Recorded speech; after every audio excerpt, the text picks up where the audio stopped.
I'm Miguel Gonzalez, and I'm in 8th grade, and I go to Never Creek Middle School. I think Inquiry Quest is a great way for a young adult to start showing his or her way into adulthood and showing that they can do something and make a change. Well, first I didn't know really much what it really was. Ms. Gleichman told us to go home and find a topic about a big problem in the world. I went home that day and I asked my dad. We looked at all the big problems in the world like war, pollution, obesity, etc. And we got it down to the main cause of those problems is disrespect. My name is Jesus Gonzalez. I'm Miguel's father. He came up to me and said, we have this inquiry project at school, and my teacher asked me if what would be one of the reasons of the problems that we have around the world. We have these certain problems in politics, we have these certain problems with gangsters. We narrow it down to the word disrespect. So the first step would be the questioning. And in the questioning, I had to figure out, okay, what my topic would be. And once I figured out my topic, I had to write down a question which didn't have a yes or no answer. It would have an answer to where I would say, this is my opinion and this is what I think we should do about it. He likes projects, he likes challenges. He was looking for answers. And obviously he came to me, I gave him some, and then he did his own research. The next step is researching.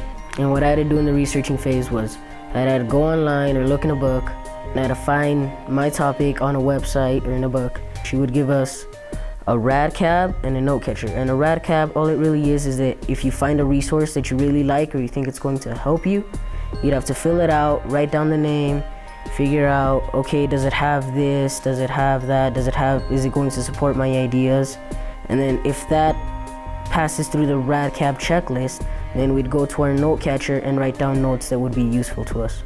Well, at first I wasn't really worried, I was starting off really well, but then we started looking for resources and I kind of got a little shaky there. Things that I noticed was he was a little bit not worried, but more of what am I gonna do next type of thing. I guess he was trying to find little bites here and there and put it all together and make it happen. The next step is communicating, and in communicating I had to build my photo story, and the first thing we had to do was take our article and we had to cut it up in little pieces, and we had to write down an image we would have and the text we would narrate. After that, we would look for images on the internet, and then we'd put them on Photo Story. After that, we would add narration to what we were gonna say. Then we would add effects to the photos, and we would add music. It gets the students to just express themselves on, we have this problem in the world, and this is how I think we should solve it. Helping him on this type of projects to be able to communicate without being shy, without having no fear. It takes the shy away from him.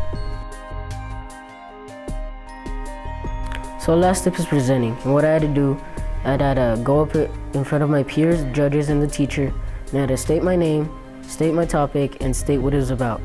Hi, my name is Miguel Gonzalez, and my topic is disrespect. Really, the whole point of the presentation was for me to persuade my viewers that this is what I think, this is my opinion, and I think this is how we would deal with it. Putting in their products. For example, violent video games and disrespectful TV shows. Sure, they're fun.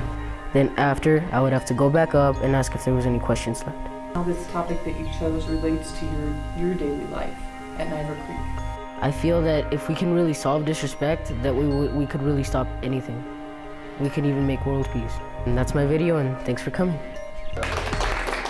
I usually went about projects being 3 days long, a week long. An Inquiry Quest was 2 to 3 months long, and now I kind of look at projects like easy things, and Inquiry Quest like, wow, that's my big A right there. I have seen Miguel more interested on doing a project like this. He was a lot more into it.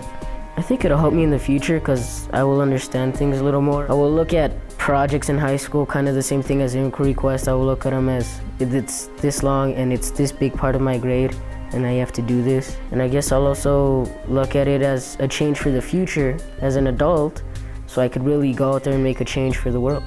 I would advise to a parent, you know, that as a kid that is going to start into an inquiry project, to filter yourself as a parent into what your kid is viewing. Don't pound the kid with information. Let him find his own, feel his own, and then you just go right behind him. Don't put your mind into your kid. Put your mind into the way your kid is doing the project. Really research your topic and really be professional in your photo story, and just really do your best on it, because no matter what your topic is, it's a problem in the world and you want to figure out a way to solve it.